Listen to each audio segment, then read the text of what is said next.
Bismillahirrahmanirrahim. Assalamualaikum warahmatullahi wabarakatuh. Waalaikumsalam. Alhamdulillahirabbil alamin wa bihi nasta'in wa ala umuri din waddin wa sallallahu ala asyrafil anbiya wal mursalin habibina wa syafi'ina wa maulana Muhammadin nabiyil mursalin wa ala alihi wa sahbihi wa man tabi'ahum bi ihsan ila yaumidin. Amma ba'du. Faqala ta'ala fi kitabil karim wa huwa asdaqul qailin a'udzubillahi minasyaitonir rajim. Bismillahirrahmanirrahim. Subhanalladzi asra bi abdihi lailam minal masjidil haram ilal masjidil aqsal ladzi barakna haulahu liriyahu min ayatina innahu huwas samiul basir. Sadaqallahul azim. Allah Ta'ala berfirman dalam surat tadi Al-Isra ayat 1, ya, Maha Suci Allah yang telah memperjalankan hambanya di malam hari di Masjidil Haram ke Masjidil Aqsa yang telah kami berkahi sekelilingnya agar kami perlihatkan kepadanya sebagian tanda-tanda kebesaran kami. Sesungguhnya Dia Maha mendengar lagi Maha melihat. Maha benar Allah dengan segala firman-Nya. Segala puja dan puji pada kita panjatkan kehadirat Allah Subhanahu wa taala. Dan salam tak lupa kita aturkan kepada nabinya Nabi Muhammad sallallahu alaihi wasallam, keluarganya, sahabatnya, dan kita selaku pengikutnya hingga akhir zaman. Tapi sekali Allah, tak lupa dan tak bosan-bosan Pak, tak jemu-jemu saya ingin mengingatkan, ya, bahwa sebagai seorang Muslim yang beriman kepada Allah, ya, bahwa kita tidak diberikan pilihan oleh Allah Subhanahu wa taala untuk beriman atau tidak beriman kepada hari kiamat, ya. Yang ada adalah kita harus dan wajib beriman kepada hari kiamat. Sebab kalau kita tidak beriman kepada hari kiamat, maka siksa Allah, neraka Allah yang sangat pedih menunggu kita. Dan manakala kita percaya beriman kepada akhirat, maka anugerah Allah, berkah Allah, kenikmatan dari Allah pun menunggu kita, yaitu surga Allah Subhanahu wa taala yang penuh dengan kebahagiaan. Ya. Namun hadirin, pada hari ini, ya, pembahasan kita tentang hari akhir, ya, tentang hari kiamat, tentang hari akhirat, itu saya pengen dulu Pak, saya tunda dulu, saya jeda dulu. Karena apa? Karena sebentar lagi kita akan memperingati sebuah peristiwa besar, sebuah peristiwa hebat, yaitu Isra Mi'raj Nabi kita Muhammad sallallahu alaihi wasallam. Dan pada hari ini saya ingin menyampaikan sedikit hikmah yang saya ketahui, ya, yang dapat ilham dari Allah Subhanahu wa taala. Hadirin sekalian Allah, mungkin tidak tahu Pak, ada gini Pak, ada syair lagu Pak, gini, syairnya. Jika surga dan neraka tak pernah ada, akankah kita sujud kepadanya? Gitu. Jika surga dan neraka tak pernah ada, akankah kita taat kepadanya? Tahu Pak ya, syair itu kan? Ya, syair itu yang nyanyi, ya, syair lagu itu nyanyi si Chrisye, ya, Chrisye duet fit sama seorang penyanyi juga, cowok keren, ya, kayak Sanan. Nah, kayak sana aja lah, ya. Sayang sana jauh jadinya. Ya, kelihatan jadi sananya. Ya. Namanya Ahmad Dhani, ya. Ahmad Dhani. Ya. Jadi, ya, pada hari ini Pak, ya, saya ingin menjawab syair itu, ya. Ingin membahas syair itu, ya. Kalau surga dan neraka itu ternyata nggak ada, apakah kita masih mau sujud kepada Allah? Ya. Itu yang mau saya bahas, ya. Itu yang mau saya bahas pada hari ini. Maka Allah, kira-kira Pak, di umur kita yang sudah setua ini, kita udah berapa kali Pak merayakan atau memperingati Isra Mi'raj? Kan jawabannya variatif ya. Ada yang 50 kali, ada yang 40, ada yang 70 kali gitu kan. Variatif ya jawabannya. Tergantung umur kita masing-masing, ya. Ini artinya apa hadirin? Ya. Sesungguhnya Isra Mi'raj telah dirayakan sebelum kita lahir. ya. Dan Isra Mi'raj juga akan dirayakan nanti setelah kita meninggal, ya. Akan setelah dirayakan beratus tahun sebelum kita lahir dan akan terus diperingati ya beratus tahun setelah kita wafat, ya. Ini artinya apa, hadirin? Ya, artinya apa? Bahwa ketika kita memperingati Isra Mi'raj, ya, setiap tahun itu, hadirin, ada aja hikmah yang kita dapat dari peringatan Isra Mi'raj. Dan dia bahkan mata air yang terus mengalir jernih dan senantiasa memberikan hikmah bagi orang yang memperingatinya. Ya, berikan ibroh pelajaran kepada orang yang mempelajarinya, memperingatinya. Ini apa, hadirin? Artinya bahwa Isra Mi'raj itu, ya, Isra Mi'raj itu bukan hanya sebuah peristiwa yang monumental, Pak. Bukan punya monumental, tapi dia juga sebuah peristiwa yang inspirasional. Dia akan terus menginspirasi kita, ya, selamanya, sepanjang waktu dan sepanjang waktu usia kita sebagai seorang muslim. Nah, hadirin Allah, ya, yang jelas hubungan antara Isra Mi'raj dengan Rajab itu adalah hubungan yang saling menguatkan, ya, saling menguatkan, saling memberi manfaat, gitu kan.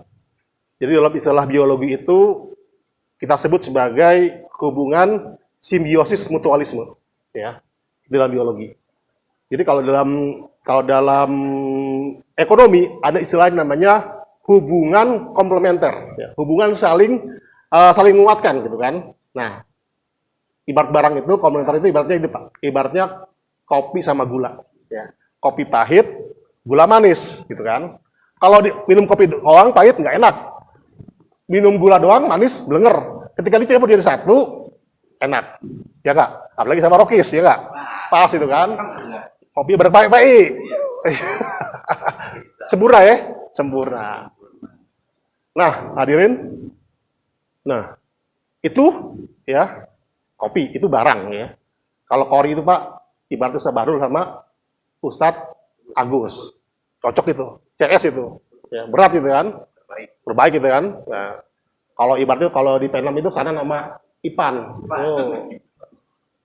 Cocok itu ya. Kalau Sanan lapar, Ipan juga lapar. Nah, kalau Sanan kenyang, Ipan juga kenyang.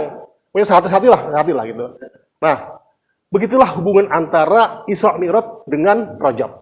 Saling menguatkan, saling menguntungkan. Dia saling menguatkan. Nah, ini kan Allah. Ketika Isra Mi'raj, Nabi itu kan Isra, Pak, dari Haram ke Madinah, ke Maqdis, ya, Palestina. Kemudian dari Maqdis, Baitul Maqdis ke Sidratul Muntaha.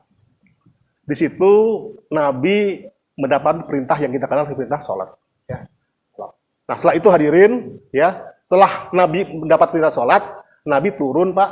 Nabi nggak langsung pulang, ya. Nabi nggak langsung turun langsung ke dunia. Tapi apa? Nabi diajak jalan-jalan dulu, ngelihat surga dan neraka. Ini artinya apa, hadirin? Artinya apa? Ada hubungan yang erat, korelasi yang erat antara sholat dengan surga dan neraka. Ya, ya, seakan-akan hubungan itu ada hubungan langsung, ya, hubungan langsung. Barang siapa yang mengerjakan sholat dengan baik dan benar, maka jaminan adalah surga. Dan barang siapa yang tidak mengerjakan sholat dengan baik dan benar, maka neraka. Kan begitu, Pak, ya. Amal pertama yang dihisab pertama kali adalah sholat. Manakala sholatnya benar, maka benarlah seluruh amalnya. Manakala sholatnya salah, maka salah seluruh amalnya. Itu hubungan erat antara, ya, sholat dan surga dan neraka, ya. Makanya habis Isra Mi'raj, habis menerima perintah dari Sidratul Muntaha, Nabi suruh jalan, ya, suruh melihat jalan-jalan ke surga dan neraka. Kemudian, hadirin, ya, ketika jalan-jalan kan oleh malaikat dibuka di jalan-jalan ke surga neraka itu, hadirin, ternyata sungguh sangat mencolok perbedaan antara surga dan neraka. Ya. Perbedaannya 180 derajat. Bagaikan bumi dan langit. Bagaikan siang dan malam. Bagaikan kutub utara dan kutub selatan. Bagaikan api dan es. Sangat berbeda. Sungguh nikmat, sungguh hebat, sungguh menyenangkan penghuni surga dan keadaan di surga. Sebaliknya, sungguh buruk, sungguh menyedihkan, sungguh jelek, ya, penghuni neraka dan keadaan yang dialami oleh mereka. Yang dialami oleh mereka. Jadi hadis Rasulullah, ya, Nabi dikatakan, apa sih, gitu kan? Apa sih siksaan yang paling ringan di neraka, Pak? Gitu kan? Tahu, Pak? Ya. Apa sih, Pak, siksaan paling ringan di neraka, gitu kan? Dia kata Nabi itu, siksaan paling ringan di neraka itu adalah, Pak, ibaratnya kita masuk hotel, Pak. Masuk hotel kan dikasih sendal, Pak. Nah, ya, sedangkan sendal hotel kan. Sama, Pak, masuk neraka itu juga sama, dikasih sendal, ya. Dikasih sendal sama malaikat, ya. Ini rekam sih, udah rekam ya? Merah belum warnanya? Enggak ya? Rekam ya? Rekam, merah warnanya, merah. Jadi sama kayak kita masuk hotel ya, sama ya. Ketika kita masuk neraka juga dikasih sendal sama malaikat. Sendal itu ujungnya itu ada bara api neraka, ya. Ketika kita pakai sendal itu, ya, yang nginjek bara itu kakinya, kemudian yang mendidih sampai dengan otaknya. Itu siksaan yang paling ringan di neraka. Jadi kalau misalnya, Pak, kita nih punya dosa-dosa kecil, punya kejelekan kecil, ya, yang belum diampuni sama Allah, ya, itu Pak paling kecil, Pak. Itu paling kecil siksanya. Ya. Lalu apa yang paling berat, Pak? Apa siksaan yang paling berat di neraka, Pak? Ada yang tahu di sini? Siksaan paling berat di neraka apa? Ada yang tahu? Dikasih hadiah deh, 50.000. Ada yang tahu? Ngacung? Ada yang tahu? 100.000 deh. Tambahin Bapak deh, 200.000 Bapak, tambahin, cepet. Tambahin lagi, Ustaz Bahrul, doain biar anaknya jadi kori. Pertanyaannya adalah siksaan paling berat di neraka. Tambahin deh doa aja Ustaz Haji Sam, biar anak jadi ulama. Ada yang tahu, Pak? Sesungguhnya hadirin, siksaan paling berat di neraka adalah keabadian, kekekalan, apa ya? Siksa, penderitaan, ya, kesengsaraan yang abadi yang selamanya, Pak, selamanya, ya. Bahkan gitu kan dalam surat Yunus itu, Pak, ya, saking penghuni neraka itu bosan, ya, karena mereka disiksa setiap hari, setiap detik, dan nggak pernah berhenti disiksa gitu kan, sama malaikat Zabaniyah itu, sama malaikat Malik itu, mereka minta sama malaikat dalam surat Zukhruf itu, ayat 7 itu, mereka ngomong, ya Malik, matiin aja kami deh, ya, seandainya kami mati Malik, gitu kan, matiin aja kami deh, gitu kan, karena apa? Karena mereka menyangka ketika mereka di dunia sama di dia, gitu, ketika mereka mati, gitu kan, habislah, gitu kan, ya, habislah, gitu kan. Tapi apa mereka Malik, ya?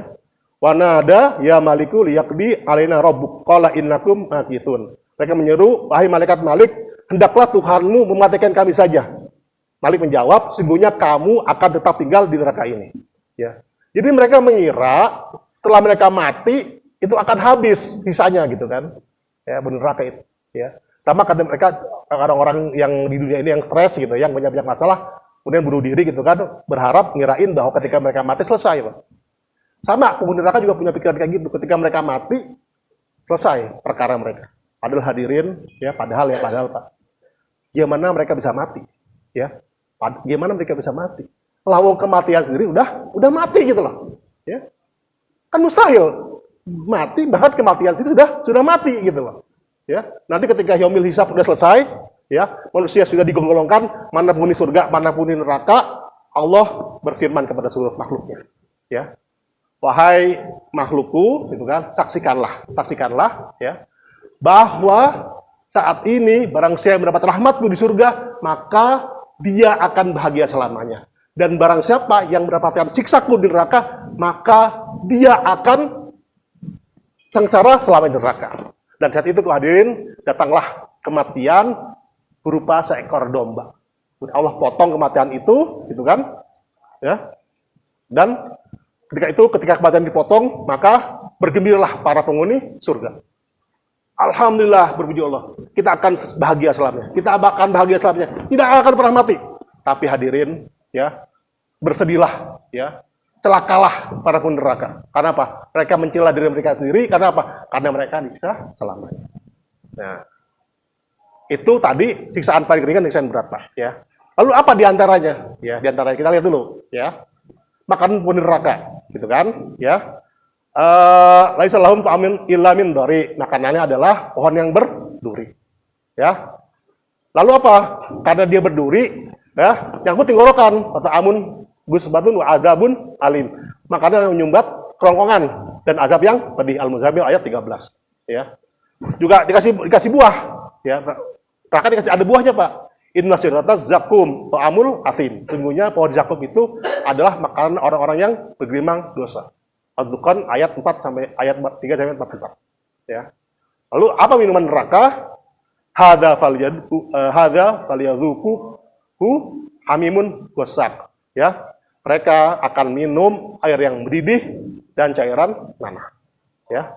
Dan banyak lagi hadirin, belum bajunya, Pak. Belum bajunya, belum selimutnya, belum kendaraannya, belum hinaan para penghuni belum hinaan para penjaga neraka, belum hinaan sesama penghuni neraka, ya Allah. Bulian sesama penghuni neraka. Nanti akan saya jelaskan pada waktunya pada saat saya membahas tentang khusus tentang neraka, insya Allah. Nah, itu keadaan neraka. Lalu gimana dengan surga? Dalam surga. Nah, tadi saya bilang berbeda 180 derajat. Berbeda 180 derajat. Apa, Pak? Tahu nggak? Apa anugerah berkah pemberian Allah paling ringan, Pak? Paling ringan penduduk surga, Pak. Ada yang tahu di sini? Ada yang tahu? Ya. Sama 100.000 juga? Ada yang tahu? Ya. Pemberian Allah yang paling ringan di surga apa? Ada yang tahu? Ada yang tahu? Ya. Jadi gini, Pak. Kelak akan datang seorang lelaki, ya, penghuni neraka, penghuni surga. Dia tidak pernah beribadah sama sekali seumur hidupnya ketika dia lahir sampai mati. Nggak pernah, maksiat terus. Dia cuma punya satu amal doang. Ya. Dia pernah mengucapkan la ilaha illallah dan dia meyakini itu tersebut, meyakini kata tersebut. Itu doang amalannya. Dan dia adalah para penghuni surga yang terakhir keluar dari neraka. Ya. Dia datang, Pak. Datang, ya, dari neraka, ya. Masuk surga. Ya. Dia lihat, surga penuh. Balik lagi. Tanya sama Allah, kenapa kamu balik lagi? Surga penuh ya Allah, gitu kan. Balik lagi, cepat, balik lagi, lihat. Balik lagi. Penuh ya Allah. Balik lagi. Penuh ya Allah. Ya, kata Allah, udah gini aja deh. Kamu minta, apa yang kamu minta, akan saya kabulin.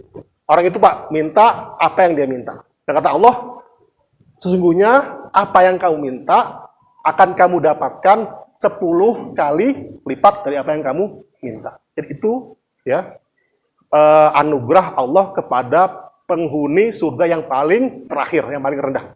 Ya, misal Ustaz Bahrul nih, minta mobil 1, sama Allah dikasih, di surga dikasih 10. Kang Wahyu minta rumah 1, dikasih 10. Pak PI minta istri 1, dikasih 10. Mas Ali, isi 100, isi 10, dikasih 100. Nah, kuat nggak, Pak? Kuat nggak? Isi 100. Kuat nggak? Kuat. Karena apa? Ya, karena di surga itu, ya, nanti gini, Pak. Jadi gini, di surga itu, Pak, surga itu nanti para penghuni surga itu laki-laki surga itu, Pak. Setiap harinya itu akan menghabiskan waktunya, Pak. Setiap pagi itu dengan 100 minimal, Pak, 100 bidadari. Minimal itu. Kenapa bisa begitu?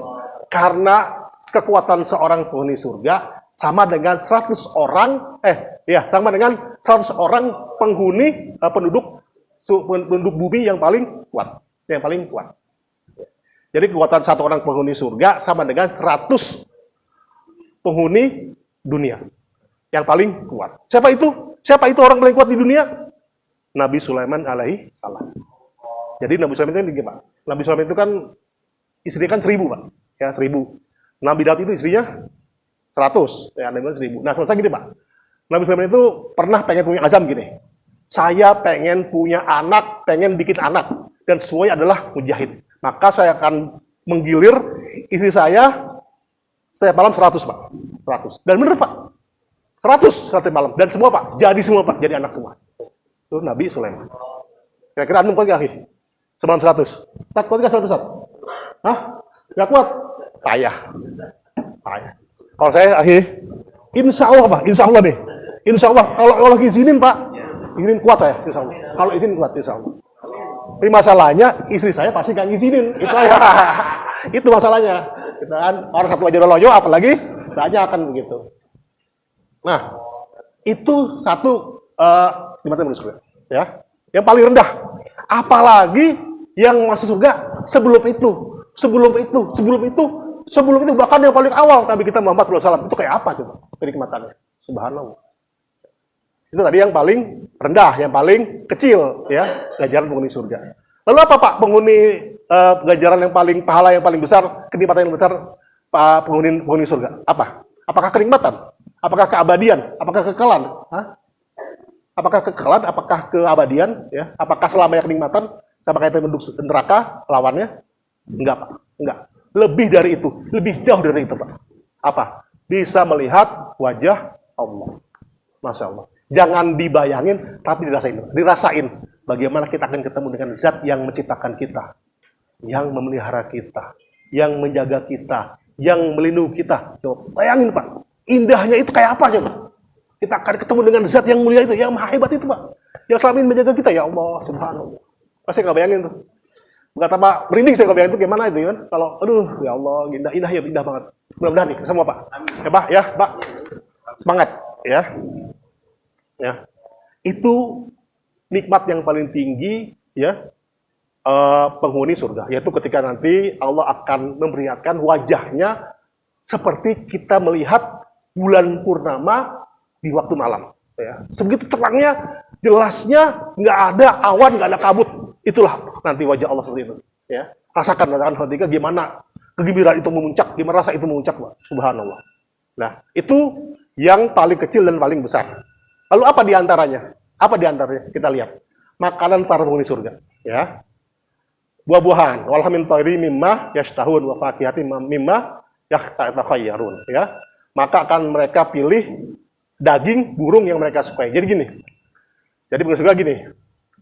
Kalau penghuni surga itu kalau misalnya mau makan, Pak, dia tinggal ini aja, tinggal membayangkan aja gitu kan. Oh, saya mau makan daging burung nih, burung panggang nih. Tiba-tiba burung datang ke dia. Set, datang dalam bentuk sesuatu yang masakan yang dia inginkan. Tuh. Ini surga. Nah, lalu ketika nanti Pak, ya, ketika kita kan setelah kita mati kan kita akan menjalani yaumil hisab nih, yaumil ba'as, ya. Nunggu hisab itu 50.000 tahun nih Pak. 50.000 tahun itu baru hisab, baru nunggu doang atau 50.000 tahun. Yang ukurannya beda dengan dunia, hanya Allah yang tahu. Lalu apa? Nungguin hisab. Hisab itu kan dari mulai Nabi Adam sampai dengan orang yang terakhir nanti lahir mati di hari kiamat, ya. Itu berapa lama? Ya, itu hisab. Belum nanti kita siratal mustaqim, ya, sirot satu-satu, gitu kan? Berapa lama? Itu kan capek, aus, ya, lapar gitu kan? Nah, nanti hadirin, ketika kita sudah sampai surga, ya, ketika pintu surga dibukain oleh Rasulullah, kita dapat welcome drink, gitu. Welcome food. Apa welcome foodnya? Hati ikan paus. Ya. Lalu apa welcome drink-nya? Inna a'tayna kal kausar. Telaga kausar. Yang kita minum, sekali minum, kita tidak bakalan haus selamanya. Di surga itu, Pak, orang itu minum bukan karena haus, tapi karena ingin merasakan kenikmatan. Ya. Kayak kondangan. Kondangan itu kita kan nggak haus, nggak lapar, nyobain aja gitu kan. Nah, itu gampang gitu surga itu. Itu baru akan minuman. Belum bidadari, belum teman-temannya, belum nanti pesta-pestanya. Wah, banyak, Pak. Indah banget lah, indah ya. Nah, doain masuk surga. Amin ya Allah. Baik hadirin, terakhir ke pembahasan intinya gitu kan. Nah, seandainya Pak, seandainya surga dan neraka itu nggak ada. Yang tadi saya ceritakan itu bullshit, ya, omong kosong, ya, nggak ada apa-apanya, pepesan kosong Pak. Apakah kita masih menyembah Allah? Apakah kita masih taat kepada Allah kan gitu? Nah, pertanyaan ini Pak dijawab sama ulama Nusantara, ulama Jawa Timur yang bernama Kiai Haji Ahmad Bahaudin Nur Salim atau Gus Bah. Kata Gus Bah begini. seandainya nih, ya seandainya Allah matur sama dia gini, ya Bahak, kamu itu nggak masuk surga, kamu itu nggak pantas masuk surga. Apa kata Bahak? Saya ridho ya Allah, saya ikhlas ya Allah, bahwa saya nggak masuk surga, saya ikhlas ya Allah. Karena apa? Karena Engkau terbitkan saya di dunia ini sujud kepadamu ya Allah, ya beribadah kepadamu ya Allah, taat kepadamu ya Allah, itu merupakan anugerah terbesar buat saya, keindahan terbesar buat saya, anugerah terbesar buat saya. Benar nggak Pak? Benar nggak? Ya.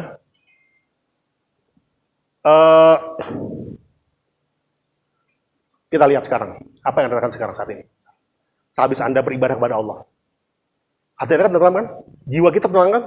Ya, hati tenang, enak, ya. Jiwa itu kayaknya adem gitu kan? Ya, ya. Tentram, nyaman gitu kan? Nah, bukankah itu Pak? Surga, kita udah masuk surga sebelum surga Pak? Ya. Sudah merasakan surga sebelum kita merasakan surga. Ya. Jadi kan surga itu kan dalam bahasa Arab disebut jannah. Jannah itu artinya kebun. Kebun ladang. Yang ketika orang masuk ke dalamnya, orang jadi senang, jadi bahagia, jadi tentram. Nah, orang kalau beribadah kepada Allah, kan hati tenang, tentram, bahagia, nyaman. Itu surga Pak, surga. Ya. Maka kita bayangin Pak, kita bayangin orang-orang yang sekarang ini Pak, yang nggak pernah kesentuh ibadah sama sekali gitu kan. Ya Allah gitu kan, seolah mereka ketawa, mereka senang-senang, mereka ketawa-ketawa ke TV.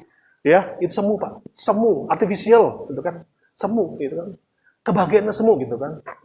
Ya, kalau begitu Pak, mereka sama aja masuk neraka sebelum masuk neraka. Mereka udah masuk neraka sebelum masuk neraka. Ya, ngerti hadirin ya. Makanya hadirin, ketika orang itu, ya orang seperti itu, dia nggak mau ibadah, ya, dia nggak mau sholat, dia nggak mau dekat sama Allah, itu sebenarnya bukan dia meninggalkan Allah, ya, bukan dia pergi dari Allah, bukan Pak. Sesungguhnya Allah pergi dari dia, Allah lari dari dia, Allah tidak menganggap dia Pak, sebagai seorang hambanya. Coba Anda bayangin, betapa celakanya, betapa mengerikannya gitu, orang yang jauh dari Allah, gitu kan? Makanya alhamdulillah kita di sini dijaga sama Allah. Kita di sini ada banyak banget ya taklim, banyak banget ibadah gitu kan. Insya Allah kita dengan bimbingan guru kita, ya dengan bimbingan Ustaz Bahrul, Haji Sam, Ustaz TI dan sebagainya. Insya Allah kita masuk orang yang berbahagia, ya bahagia.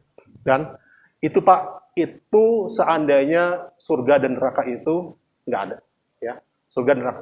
Tapi Pak hadirin ya, faktanya apa Pak?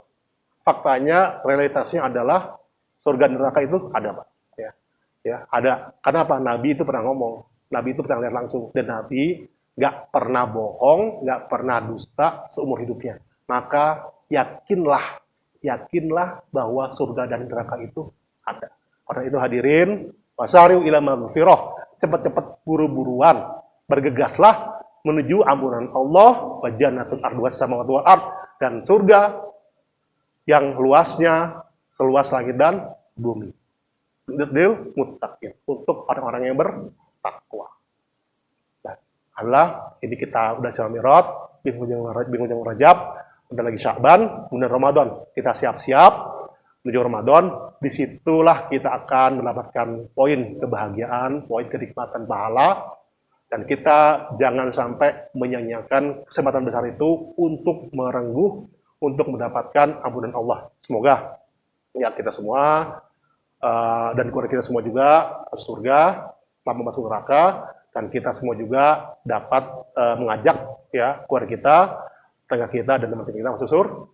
Dan kita debat yang saya sampaikan pada hari ini, Allahumma malikal mulki tu'til mulka man tasya wa tanzilul mulka man tasya wa tu'izzu man tasya wa tudhillu man tasya bi yadika innaka 'ala kulli syai'in qadir.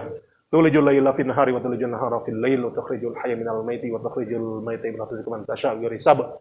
Allahumma inna hadza iqbalu naharik wa idbaru lailikum asbatik faghfir lana Allahumma innaka ta'lamu anna hadhil qulub qad istamat ala mahabbatik wal taqat salat ta'atik wa tawata da'watik wa ta'ala sutiratik fakidhuma rabbi ta'ala wa dimuddaha wa ahdiha subulaha wa mulha bin dzikra ladzi la yahtu wa sarah sudubi fil iman bik wa jamil tawakkuli alaika wa hibbi marifatik wa amista ala sabilik innaka ni'mal maula wa ni'mal amin amin. Saya maaf atas segala kekurangan. Wassalamualaikum warahmatullahi wabarakatuh. Waalaikumsalam warahmatullahi wabarakatuh.